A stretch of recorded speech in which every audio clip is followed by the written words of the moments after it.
الحمد لله الذي كتب الآثار.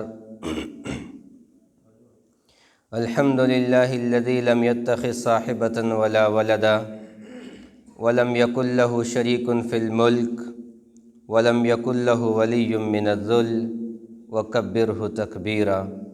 أما بعد فأعوذ بالله من الشيطان الرجيم. بسم الله الرحمن الرحيم. وَسَيُجَنَّبُهَا الْأَتْقَى الَّذِي يُؤْتِي مَالَهُ يَتَزَكَّى وَمَا لِأَحَدٍ عِندَهُ مِن نِّعْمَةٍ تُجْزَى إِلَّا ابْتِغَاءَ وَجْهِ رَبِّهِ الْأَعْلَى وَلَسَوْفَ يَرْضَى. وقال تعالى: محمد رسول الله والذين معه أشداء على الكفار رحماء بينهم تراهم ركعا سجدا يبتغون فضلا من الله ورضوانا. وقال النبي صلی اللہ تعالی علیہ وسلم: الصحابی كالنجوم بأيهم اقتديتم اهتديتم. وقال النبي صلی اللہ تعالی علیہ وسلم: ارحم امتی بامتی ابو بکر رضی اللہ تعالی عنہ او کما قال. اللہم صلی علی محمد وعلی آل سیدنا و مولانا محمد مبارک وسلم. میرے محترم بھائیوں اور بزرگوں، نوجوانوں، پردہ نشین، میری ماں اور بہنوں، جمادی الاخری کا یہ مہینہ ہے، جمادی الثانی بھی اسے کہا جاتا ہے. اس مہینہ کے اندر 22 جمادی الثانی کو خلیفہ اول، خلیفہ بلا فصل، امیر المومنین، خلیفۃ الرسول سیدنا ابو بکر صدیق رضی اللہ تعالی عنہ کا وصال ہوا، ان کا انتقال ہوا. ان کی شخصیت و کردار کے حوالے سے چند باتیں جو ہمارے لیے بھی مشعل راہ ثابت ہوں گی انشاءاللہ، اور ان کی شخصیت کے آئینے میں ہم نے اپنے آپ کو دیکھنا ہے کہ ہم کہاں پہ کھڑے ہیں. سیدنا ابو بکر صدیق رضی اللہ تعالیٰ عنہ مردوں میں وہ پہلے نمبر پہ ہیں جنہوں نے اسلام قبول کیا، بالغ اور آزاد مردوں میں. بچوں میں سیدنا علی رضی اللہ تعالیٰ عنہ، اور اس طرح خواتین میں حضرت خدیجہ رضی اللہ تعالیٰ عنہ. سیدنا ابو بکر صدیق رضی اللہ تعالیٰ عنہ وہ واحد ہستی ہیں جنہوں نے اپنی مرضی سے مردوں میں سب سے پہلے آپ صلی اللہ علیہ وسلم پر ایمان لے کر آئے. اور سیدنا ابو بکر صدیق رضی اللہ تعالیٰ عنہ ہی وہ واحد ہستی ہیں کہ جنہوں نے ہر بات کی جو اللہ کے رسول کی طرف منسوب کی جاتی تھی بلا تعویل بلا تأمل اس پر ایمان لے کر آتے تھے. یہ تعویل کا لفظ میں نے اس لیے بولا ہے، اب جس عصر میں ہم ہیں، جس دور میں ہم ہیں، یہ دور تعویلات سے بھرا ہوا ہے، تشکیک سے بھرا ہوا ہے، شک ڈالنے سے بھرا ہوا ہے. آپ کسی مذہبی اسکالر کو سن لیں، وہ نئے شک کی بانگ ڈور ڈالتا ہے. کسی خطیب کو سن لیں، وہ اور شک ڈالتا ہے. تو دین میں جس دور میں ہم ہیں، عمل کے اعتبار سے انتہائی نازک ترین یہ دور ہے. اس دور میں ایمان کی حفاظت یہ بہت ضروری ہے. اپنے ایمان کو بچانا گویا ایسے ہے. اب مجھے وہ بات یاد آتی کہ سیدنا ابی بن کعب رضی اللہ تعالیٰ عنہ سے حضرت عمر پوچھ رہے ہیں کہ تقویٰ کیا ہے، اور وہ مثال دے رہے ہیں کہ ایک جھاڑی دار رستے سے اگر آپ کا گزر اور آپ نے ریشم پہنا ہوا، ہم نے تو اصل ریشم دیکھا ہی نہیں، وہ جو اصل ریشم تھا وہ پتہ نہیں کتنا نازک ہوگا جس کی مثال دینے کے لیے سمجھایا جا رہا تھا. اور وہ عرب کے یا اس دور کے جو کانٹے تھے وہ بھی ہمارے کانٹوں کے جیسے نہیں ہوں گے، وہ کانٹے بھی سخت. کہ اب آپ وہاں سے گزریں امیر المومنین تو کیسے جائیں گے؟ انہوں نے کہا دامن کو لپیٹوں گا تو اپنے آپ کو بچا کے گزروں گا. فرمایا یہی تقویٰ ہے. ہمارا یہ جو دور ہے جس میں اب ہم نے آنکھ کھولی ہے، جس میں ہم اپنے شب و روز گزار رہے ہیں، یہ شک و شبہات سے بھرا ہوا ہے. اور معذرت کے ساتھ کہ شک دور کرنے والے کم ہیں، شک ڈالنے والے زیادہ ہیں. اسی کو وسواس الخناس کہا سورۃ الناس میں، کہ لوگوں کی طرف سے جو لوگوں کے دلوں میں وسوسے ڈالے جاتے ہیں. ابھی کچھ دن پہلے کانفرنس تھی، علماء خطبہ کانفرنس، تو اس میں مفتی منیب الرحمن صاحب بھی تشریف لائے ہوئے تھے، مولانا زاہد الراشدی صاحب گجرانوالے والے وہ بھی تشریف لائے تھے.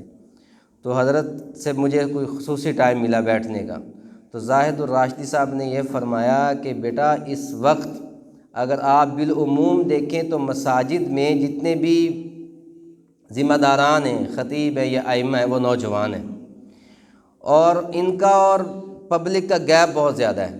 ان کی بات بھی ٹھیک ہے، تو انہوں نے یہ بات کہی کہ اس وقت شکوک و شبہات بہت زیادہ ہیں، اور لوگ آپ کے سامنے خوف کی وجہ سے اپنے شک کو بیان نہیں کرتے۔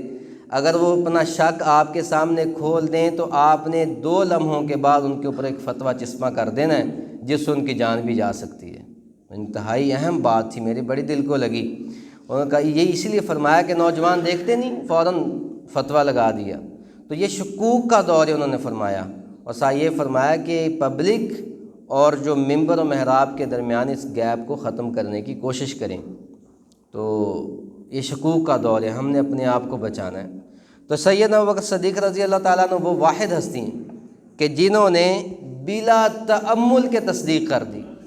اب واقعہ معراج جو ہوا ہے، اگر اس کو عقل پہ آپ پرکھیں، جب آپ صلی اللہ علیہ وسلم معراج سے واپس تشریف لاتے ہیں تو مکہ میں تو دھوم مچ گئی، جو انکار کرنے والے تھے انہوں نے انکار کیا، جو سائنسی نقطہ نگاہ سے دیکھتے تھے انہوں نے بھی انکار کیا کہ یہ ہو ہی نہیں سکتا کہ ایک بندہ کیسے جائے اور راتوں رات سیر بھی کرے اور واپس بھی لوٹ آئے۔ حضرت ابوبکر صدیق رضی اللہ تعالیٰ عنہ سے کسی نے پوچھا کہ اگر کوئی صاحب یوں کہے کہ وہ راتوں رات آسمان پہ گیا ہے اور وہاں سے واپس آ گیا تو آپ کیا کہیں گے؟ تو حضرت ابوبکر صدیق رضی اللہ تعالیٰ عنہ بڑا خوبصورت جواب دیا، فرمایا کہ وہ کہنے والا کون ہے؟ انہوں نے شک تو پڑ گیا، کہنے والا کون ہے؟ تو وہ جو پوچھنے والا تھا اس نے کہا وہ تمہارے یار ہی کہتے ہیں۔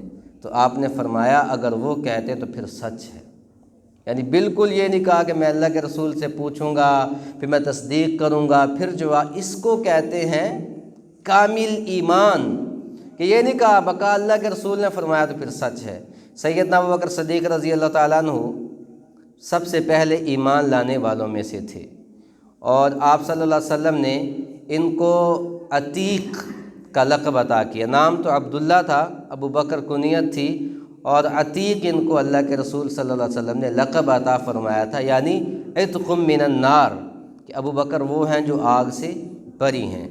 ان کی فضیلت بہت سی حدیثیں ہیں اور بہت سی، ایک صحیح بخاری میں پورا چیپٹر ہے فضائل ابی بکر، ترمذی میں، ابو داود میں، ساری حدیث کی کتابوں میں سیدنا ابو بکر رضی اللہ تعالیٰ عنہ کی سیرت کے حوالے سے الگ ایک چیپٹر بنایا گیا، اس میں سارے فرمان موجود ہیں۔ ایک حدیث میں یہاں پہ ذکر کروں گا، اس سے اچھی طرح سے وضاحت ہوتی۔ آپ صلی اللہ علیہ وسلم مسجد نبوی میں ہیں اور فجر کی نماز کے بعد ہی آپ صلی اللہ علیہ وسلم نے صحابہ سے مخاطب ہوئے، تو آپ نے چند سوالات صحابہ سے کیے۔ حضرت ابو ہریرہ رضی اللہ تعالیٰ عنہ راوی ہیں، سنن ترمذی میں یہ روایت آتی ہے۔ حضرت ابو ہریرہ کہتے ہیں کہ آپ صلی اللہ علیہ وسلم نے فرمایا من اصبح منکم اليوم صائما، آج کی صبح اس حال میں کس نے کی ہے کہ وہ روزہ دار ہیں؟ تو سارے صحابہ بیٹھے ہوئے تھے، نفلی روزے تھے، تو کوئی نہ کھڑا ہوا۔ تو لکھنے والے نے لکھا ہے کہ حضرت عمر رضی اللہ تعالیٰ عنہ پیچھے سے اٹھے اور وہ اٹھ کر آئے، انہوں نے سیدنا ابو بکر رضی اللہ تعالیٰ عنہ کی بغلوں میں ہاتھ دیا اور کھڑا کر دیا، اور فرمایا کہ ابو بکر آپ کھڑے کیوں نہیں ہوتے ہو؟ مجھے پتہ ہے کہ آج آپ نے روزہ رکھا ہوگا، یعنی ابھی انہیں پتہ نہیں تھا، کہ کامل یقین تو نہیں تھا، لیکن دل گواہی دے رہا تھا کہ آج اللہ کے رسول سوال کرے اور پوری مجلس میں کوئی جواب دینے والا نہ ہو تو یہ ہو نہیں سکتا۔ اور دوسرا عکس یہ تھا کہ اگر رسول اللہ نے سوال کیا ہے اور کوئی جواب دینے کے لیے نہیں کھڑا ہوا تو یقیناً ابو بکر ہوں گے۔ تو کھڑا کیا تو حضرت ابو بکر نے کہا کہ یا رسول اللہ میں نے روزہ رکھا ہے۔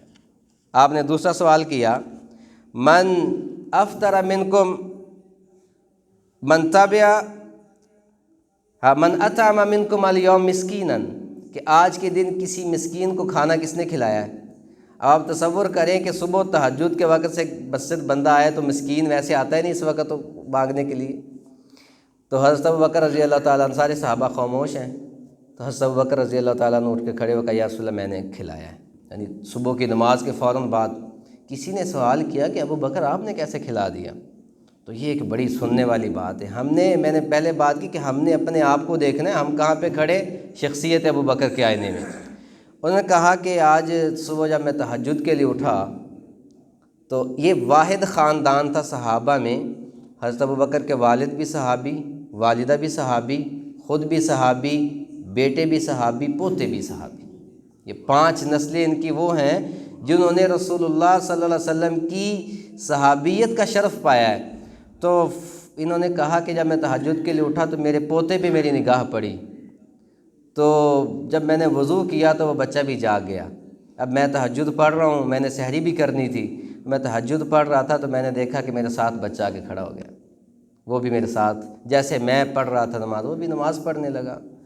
کہتے ہیں کہ اولاد وہ کرتی ہے جو ماں باپ کرتے ہیں، اولاد وہ نہیں کرتی جو ماں باپ کہتے ہیں۔ پھر دہراؤں، اولاد وہ نہیں کرتی جو ماں باپ کہتے ہیں، اولاد وہ کرتی ہے جو ماں باپ کرتے ہیں۔ تو وہ ساتھ بچہ نماز پڑھنے لگا۔ حضرت ابوبکر رضی اللہ تعالیٰ عنہ فرمانے لگے کہ میں نے نماز پڑھی، تہجد پڑھ لی، میں نے سحری کر لی، جب میں آنے لگا تو میں نے اپنی بیوی سے کہا کہ یہ بچہ میرا پوتا جلدی اٹھ گیا ہے تو اس کو بھی کھانا کھلاؤ، اس کے لیے بھی کھانا تیار کرو۔ تو 2 روٹیاں اس کے لیے بھی بنوائیں، اور میں گھر سے جب باہر نکلا تو میں نے دیکھا کہ میرے دروازے کے ساتھ ایک فقیر کھڑا تھا۔ میں نکلنے لگا تو اس نے میرے دامن کو پکڑ لیا، کہا ابوبکر میں تو رات بھر سے تمہارا منتظر تھا کہ آپ نکلو گے تو میں آپ سے کھانے کا سوال کروں گا۔ حضرت ابوبکر رضی اللہ تعالیٰ عنہ رو پڑے اور فرمانے لگے کہ آپ نے پہلے کیوں نہیں دروازہ میرا نوک کر دیتے، میں پہلے آپ کو کھانا کھلا دیتا۔ اور اس نے لکھنے والا یہاں لکھتا ہے کہ شاید زبان حال سے وہ یہ کہہ رہا تھا کہ ابوبکر میں نے تو آپ کے دروازے پہ نبوت کو کھڑے ہوئے بھی پایا تھا، اس لیے میں آپ کے دروازے پہ معراج کی رات میں خود اللہ کے رسول ابوبکر کے در پہ آئے دروازے پہ۔ اب میں نے تو نبوت کو تمہارے در پہ کھڑا پایا ہوا ہے، تو میں تو سنت کو زندہ کرنے کے لیے کھڑا تھا۔ تو کہا یا رسول اللہ، پھر میں فوراً واپس گیا اور میرے پوتے نے 1 روٹی کھا لی تھی، 1 بچی ہوئی تھی، تو وہ روٹی لا کے میں نے مسکین کو دے دی۔ تو آج کے سوال کیا تھا، آج کے دن صدقہ کسی مسکین کو کھانا کس نے کھلایا ہے؟ تو حضرت ابوبکر نے کہا یا رسول اللہ میں نے کھلایا۔ اگلا سوال کیا فمن تبع منکم اليوم مریضا، فجر کی نماز کے بعد، کہ آج کے دن کسی مریض کی عیادت کس نے کی ہے؟ حضرت عمر کھڑے ہوئے، کہا یا رسول اللہ میں نے رات عبد الرحمن ابن عوف بیمار تھے ان کی عیادت کی۔ آپ نے فرمایا میں نے آج کے دن کی پوچھی ہے تہجد کے بعد۔ تو سارے خاموش ہو گئے۔ حضرت ابوبکر اٹھے، کہا یا رسول اللہ میں جلدی اٹھ گیا تھا اور مجھے رات پتہ تھا کہ عبد الرحمن ابن عوف بیمار ہیں، تو رات کا وقت تھا تو میں گیا نہیں کہ ان کی آرام میں خلل نہ ہو۔ تو صبح تہجد میں صحابہ کے ہاں یوں ہوتا تھا جیسے دن ہے۔ یہ سمجھ رہے میری بات؟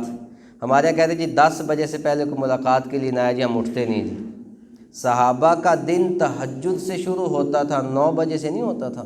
تہجد کے وقت سے گھر میں رونقیں، تلاوت، ناشتے، چائے، جو بھی ان کا سسٹم ہے وہ چل جاتا تھا۔ تو میں آج نماز سے پہلے ان کی عیادت کر کے آیا ہوں۔ تو آپ صلی اللہ علیہ وسلم کے تیسرے سوال کے جواب میں بھی انہوں نے ہاں کی۔ چوتھا سوال کیا فمن عاد منکم اليوم مریض، کہ مریض کی عیادت کس نے کی؟ کہا یا رسول اللہ میں نے کی۔ پھر کہا فمن اطعم منکم اليوم مسکینا، کہا یا رسول اللہ میں نے اس کی مسکین کو کھانا کھلایا۔ تو آپ صلی اللہ علیہ وسلم رو پڑے۔ حضرت عمر کہتے ہیں کہ جب یہ سارے سوالوں میں جواب ہاں ہاں ہاں میں آیا تو میں نے دیکھا میں اللہ کے رسول کے سر پہ کھڑا تھا، آپ نے اپنی نگاہیں نیچی جھکائیں اور آپ کی آنکھوں سے آنسو ٹپک رہے تھے، اور آپ نے فرمایا مجتمعنا فی امرئ الا دخل الجنہ، جس شخص کے اندر یہ ساری چیزیں جمع ہو گئیں اس کا مقام جنت ہے۔ حضرت ابوبکر رضی اللہ تعالیٰ عنہ کی یہ شخصیت، ان کے کردار کے آئینے میں ہم نے دیکھنا ہے کہ ہم کہاں پہ کھڑے ہیں۔ خلیفہ بنے، خلیفہ بننے سے پہلے ایک مدینہ کے باہر ایک خاتون رہتی تھی، تو اس کے گھر میں کوئی کام کرنے والا نہیں تھا، وہاں پر جا کر ان کے جانوروں کا دودھ نکال کر دے کر آتے تھے۔ اب جب خلیفہ بن گئے تو عورت نے پیغام بھیجا کہ اب تو ابوبکر خلیفہ بن گئے، مسلمانوں کے حکمران بن گئے، تو اب میرے خیال سے آپ میرا دودھ نہیں نکالیں گے۔ تو حضرت ابوبکر رضی اللہ تعالیٰ عنہ نے پیغام بھیجا کہ اماں کو جا کر پیغام دے دیں کہ ابوبکر تو وہی ہے، یہ ذمہ داری اضافی کندھوں پر ڈالی گئی، ابوبکر آج بھی آ کر آپ کا دودھ نکال کر دے گا۔ اس میں بھی اپنے آپ کو دیکھیں کہ ہمارے پاس تھوڑی سی کوئی عہدہ آ جاتا ہے، کوئی پیسے آ جاتے ہیں، تو پھر ہم اپنا سٹیٹس بدلنے کی کوشش کرتے ہیں، رشتہ داروں سے دور ہونے کی کوشش کرتے ہیں، اپنے سرکل کو چینج کرنے کی کوشش کرتے ہیں۔ ہم کہتے ہیں جب میں اپنی سوسائٹی چینج کروں، بڑے لوگوں کے ساتھ بیٹھوں۔ عزت غریبوں کے ساتھ۔ اللہ کے رسول نے فرمایا کہ اسلام غریبوں سے پھیلے اور غریبوں کی طرف لوٹے گا، غریبوں نے اس کی مدد کی ہے، طوبیٰ للغرباء، اور خوشخبری بھی غرباء کے لیے ہے۔ اس لیے بڑا ہو کر بڑوں سے تعلق بنانا کوئی کمال کی بات نہیں ہے۔ اصل کمال یہ ہے کہ آپ بڑے ہوں، آپ کا تعلق چھوٹوں کے ساتھ۔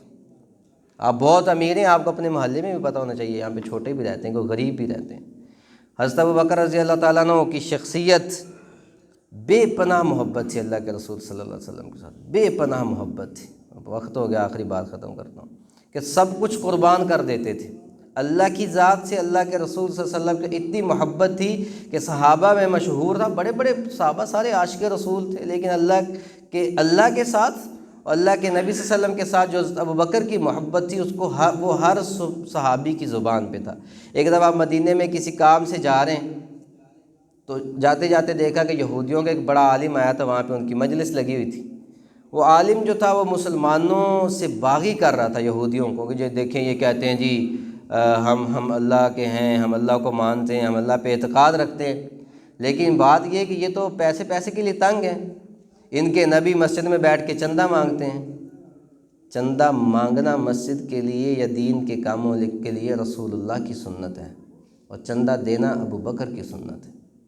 آپ اسے چندہ کہہ لیں، ہم پیسے کہہ لیتے ہیں۔ اللہ کے رسول نے مدد مانگی نا دین کے لیے، مسجد کے لیے، مجاہدین کے لیے، جہاد کے لیے، گھوڑوں کے لیے، غرباء میں تقسیم کرنے کے لیے، اور دینے والے کون ہوتے تھے؟ ابوبکر ہوتے تھے، عمر ہوتے تھے، عثمان ہوتے تھے۔ ابھی پچھلے دن ایک مجلس میں گیا، بہت مجھے انتہائی دکھ ہوا۔ وہاں کے صاحب تھے، وہ گدی نشین تھے کسی جگہ کے، پیر صاحب تھے، بڑی گاڑی پہ آئے تھے، لاؤ لشکر تھا۔ دیکھیں دین نہ انتہائی سادہ ہے، اس کو مشکل کیا گیا ہے۔ اللہ کے رسول سے بڑھ کے کوئی ہستی نہیں کائنات، اور آپ سے بڑھ کے کسی کے دشمن بھی کوئی نہیں تھے کائنات میں، یہ بات ہم سب مانتے ہیں۔ آپ کے ساتھ بھی لاؤ لشکر کوئی نہیں ہوتا تھا۔ ہمارے گدی نشینوں نے، ہمارے علماء نے پتہ نہیں کیا، جب آپ کا اعتقاد اللہ کی ذات پہ ہے۔ حضرت عبداللہ بن عباس نے اعلان کر دیا تھا کہ اگر اللہ نہ چاہیں تو کچھ بھی نہیں ہو سکتا۔ تو پھر آپ دیکھتے ہیں، میں بڑا حیران ہوں اس بات پہ، ہمارے علماء جب آتے ہیں تو ان کے آگے 5 گاڑیاں، پیچھے 5 گاڑیاں۔ ہم کسی کو کیا توحید سکھائیں گے؟ کیوں جی؟ ہم کسی کو کیا اللہ کی ذات پہ یقین دلوائیں گے جب ہم اپنی جان کے لیے خود ہی پریشان ہیں؟ چلیں کچھ پروٹوکول زمانے کے اعتبار سے کچھ اگر ہو تو اس کو مان لینا چاہیے۔ تو وہ صاحب پتہ کیا کہہ رہے؟ تو کہتے جی مولویوں کو پتہ نہیں کیا ہو گئی ہے، جب مدرسے سے نکلتے ہیں تو مانگنے لگ جاتے ہیں۔ حالانکہ وہ خود مدرسے سے پڑھ کے اسے اللہ نے عزت دی تھی دین کی وجہ سے۔ لیکن لوگ اگر کسی سے محبت کرتے ہیں تو شخصیت سے نہیں کرتے۔ ہم اپنے بزرگوں سے محبت کرتے ہیں تو پیچھے تو دین ہے، دین کی وجہ سے محبت ہوتی، کہ شخصیت یا حسن کی وجہ سے محبت نہیں ہوتی۔ حسین تو پتہ نہیں زمانے میں کتنے ہوں گے، بغیر کلمے والے بھی ہوں گے۔ اگر معیار خوبصورتی ہوتی تو پھر تو بلال سے کوئی بھی محبت نہ کرتا، جیسے کتابوں میں آتا ہے۔ تو وہ پیر صاحب کہہ رہے تھے جی مولوی جب مدرسے سے نکلتے ہیں تو مانگنے کے لیے نکل پڑتے ہیں، اور دیکھیں مانگنا اللہ کے رسول نے دین کے لیے سوال کیا تھا۔ دینے والے ابوبکر ہوتے تھے، مخالفت کرنے والے یہودی ہوتے تھے، مشرکین ہوتے تھے یا منافقین ہوتے تھے۔ تو وہ یہودی کہہ رہا ہے یہ دیکھیں یہ تو کہتے ہیں کہ جی ہم اللہ کو مانتے ہیں، اور یہ تو صبح و شام مانگ رہے ہیں مسجد میں، ان کی اپنی روٹی پوری نہیں ہوتی، ان کا اپنا چولہا نہیں جلتا۔ حضرت ابوبکر رضی اللہ تعالیٰ نے جب اس کی بات سنی تو ان کو غصہ آیا، یہ جاتے گیا تو 2 جا کے تھپڑوں سے رسید کیے، اور فرمایا کہ اگر تمہارے اور ہمارے درمیان معاہدہ نہ ہوتا تو آج ابوبکر تیری لاش کے اوپر قدم رکھ کے گزرتا۔ حالانکہ یہ جو چہرہ تھا ابوبکر کا بہت کم دیکھنے میں آتا تھا، اب جلال میں بہت کم آتے تھے۔ وہ یہودیوں کو بڑی اہانت محسوس ہوئی کہ ہمارے عالم دین کو ابوبکر مار کے چلا گیا ہے۔ حضرت ابوبکر واپس آ گئے، وہ یہودی پوری ایک پنچایت بنا کر اللہ کے رسول کے پاس آئے، یا رسول اللہ کہ ابوبکر آپ کے یار نے ہمارے عالم کی گستاخی کی، ہمیں اس کا بدلہ چاہیے۔ اور بدلے میں چاہ رہے تھے کہ ابوبکر کو بھی ہم ایسے تھپڑ ماریں گے۔ حضرت ابوبکر کو بلایا گیا کہ ابوبکر آپ نے ایسے کیا ہے؟ کہ یا رسول اللہ اس نے ایسے کیا، اس نے اللہ کی شان میں گستاخی کی ہے۔ حضرت ابوبکر رضی اللہ تعالیٰ عنہ نے جب یہ کہا تو وہ سارے یہودی ایک پاسے ہو گئے کہ یا رسول اللہ ابوبکر جھوٹ کہہ رہے ہیں، معاذ اللہ، ایسا ہے ہی نہیں ہے، تو بات ہی نہیں کی۔ مقام صدیقیت دیکھیں کہ اللہ نے قرآن اتار دیا، لقد سمع اللہ قول الذین قالوا ان اللہ فقیر ونحن اغنیاء، فوراً جبریل اترے کہ اللہ کے رسول یہ سارے جھوٹ کہتے ہیں۔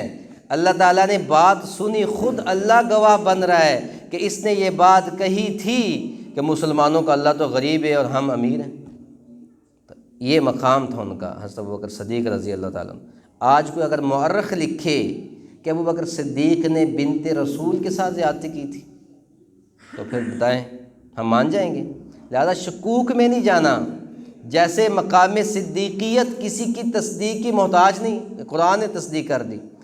اللہ کے رسول صلی اللہ علیہ وسلم نے صحابہ کو مخاطب کیا اور فرمایا آپ نے کہ اللہ تعالیٰ اس بندے کی طرف نہیں دیکھیں گے جس کا تہ بند ٹخنوں سے نیچے ہوگا۔ حضرت ابوبکر صدیق رضی اللہ تعالیٰ عنہ تک جب یہ بات پہنچی تو آپ دوڑے آئے کہ یا رسول اللہ میرا جو تہ بند ہے وہ نیچے ہو جاتا ہے، اور آپ کے جسم کی خد و خال ایسے تھے کہ وہ تہ بند نیچے چلا جاتا تھا کوشش کرنے کے باوجود بھی۔